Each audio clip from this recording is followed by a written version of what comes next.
চিংড়ি মাছ দিয়ে কুমড়ো শাকের চচ্চড়ি দেখাবো।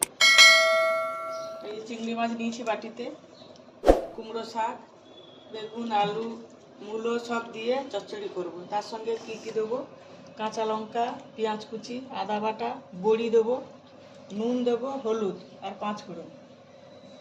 একটা জেলে নিচ্ছি।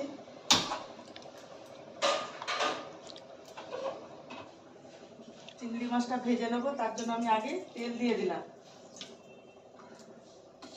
চিংড়ি মাছে একটু হলদি মাখিয়ে নেবো, অল্প করে হলদি মাখাবো।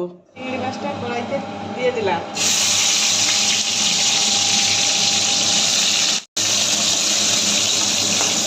মাছটাকে লাল লাল করে ভেজে নেবো।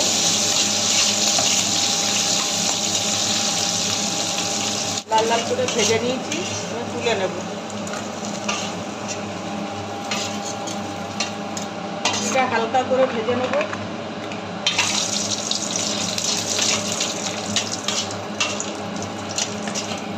বড়ি হয়ে গেছে, বড়িটাও তুলে নেব।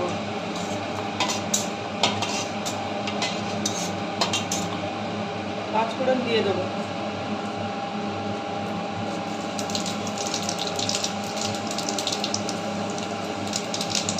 পেঁয়াজ কুচি, কাঁচা লঙ্কা কুচি দিয়ে দিলাম।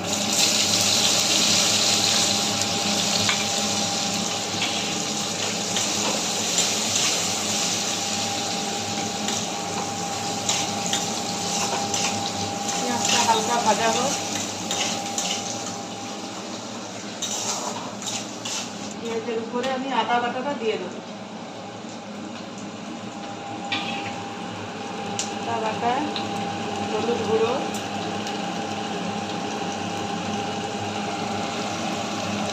হালকা লঙ্কা গুঁড়ো দিয়ে দিলাম। বড়িটা ভেঙে দিয়ে দেবো।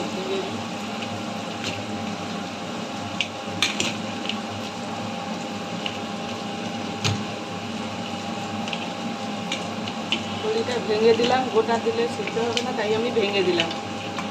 বড়িটা আবার দিয়ে দেবো।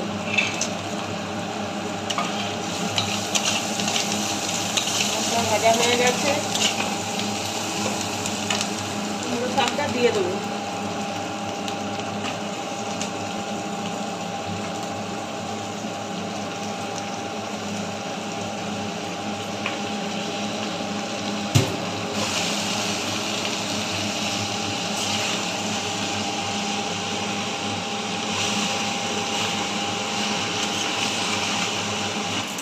নুনটা দিয়ে দেবো।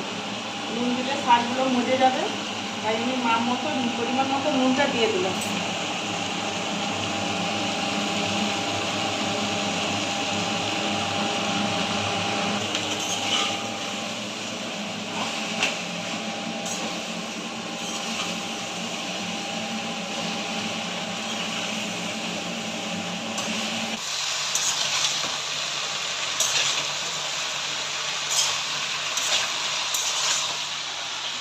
ঢাকা দিয়ে দিলাম।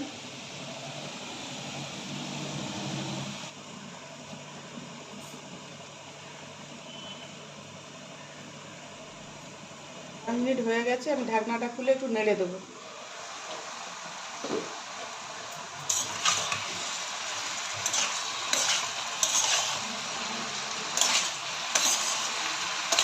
চিংড়ি মাছটা আমি চচ্চড়িতে দিয়ে দেবো। কুমড়ো ডাঁটার চচ্চড়ি এইভাবে রান্না করে দেখবেন, ভালো লাগবে।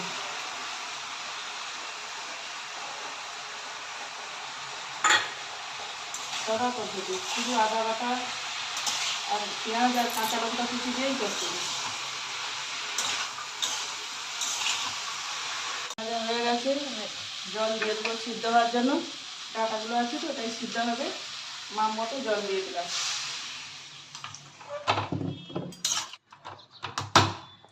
5 মিনিট ঢাকা দিয়ে দেবো। হয়ে এসছে, চিনিতে হালকা চিনি দেবো। কুমড়ো ডাঁটা তো, একটু না চিনি দিলে ভালো লাগবে না, তাই আমি চিনি দিয়ে দিলাম।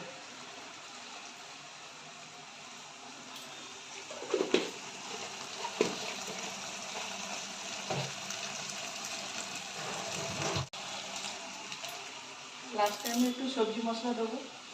না দিলে হয়, বাড়িতে যদি থাকে দেবেন, না দিলেও চলবে।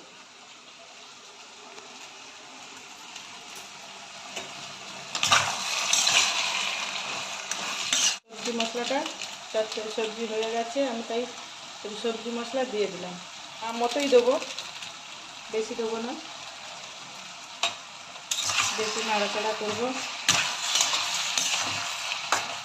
আদা চচ্চড়ি হয়ে গেছে, আমি ঢেলে নেব। গ্যাসটা বন্ধ করে দিলাম।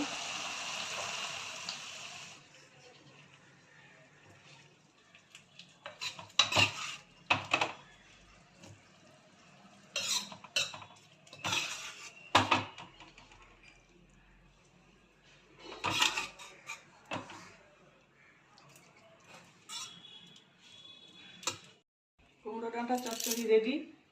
ভালো হলে কমেন্ট করে জানাবেন।